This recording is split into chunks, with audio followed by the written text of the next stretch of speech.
So the most important job of a leader, it can be argued right now, is to inspire their people, to take care of their people, to build those connections and eliminate fear in the workplace. And creating a culture of belonging creates the conditions for organisational success.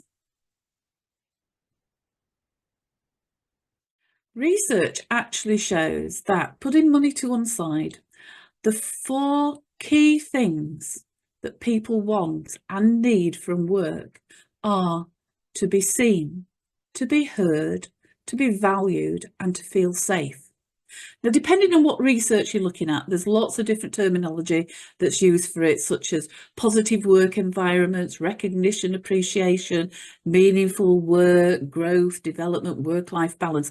But if we actually look at all of those alternative kind of phrases and strip them right back, we still come back to being seen, heard, valued, and feeling safe.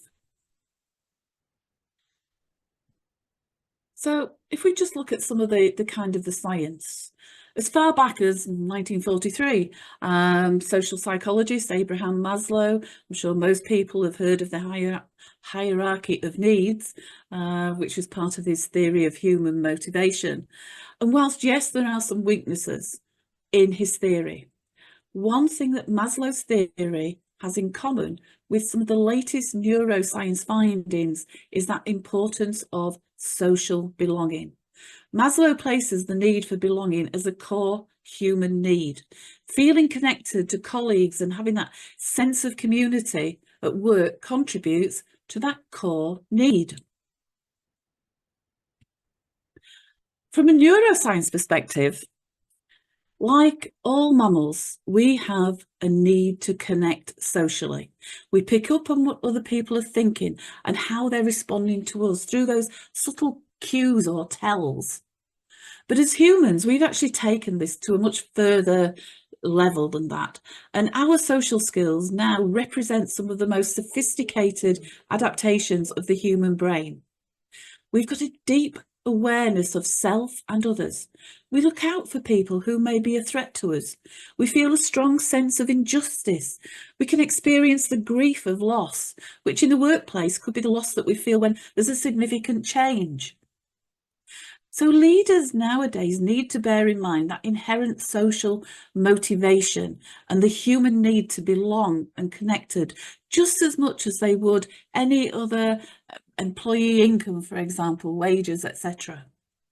A safe, fair, socially cohesive workplace culture can make a big difference to the productivity, motivation, and well-being of employees. Everything the brain does, every decision it helps us to make is geared towards threat or reward. The purpose being to keep us safe. Basically, survival. Dr. Evian Gordon identified this as the overarching organising principle of the brain, the purpose of which is to classify the world into things that will either hurt us or help us stay alive. Everything we do in life is based on our brain's determination to minimise danger and maximise reward. This means that for every stimulus we encounter, the brain will tag it as either good or bad, and consequently choose to engage or disengage. Both those threats and rewards are primary motivators, and we will avoid threats and approach rewards. And this becomes a fundamental premise when we want to understand what is driving human behaviour in the workplace. When we experience a reward, we see the reward circuitry of the brain activated. When we feel threatened, the threat circuitry of our brain is activated.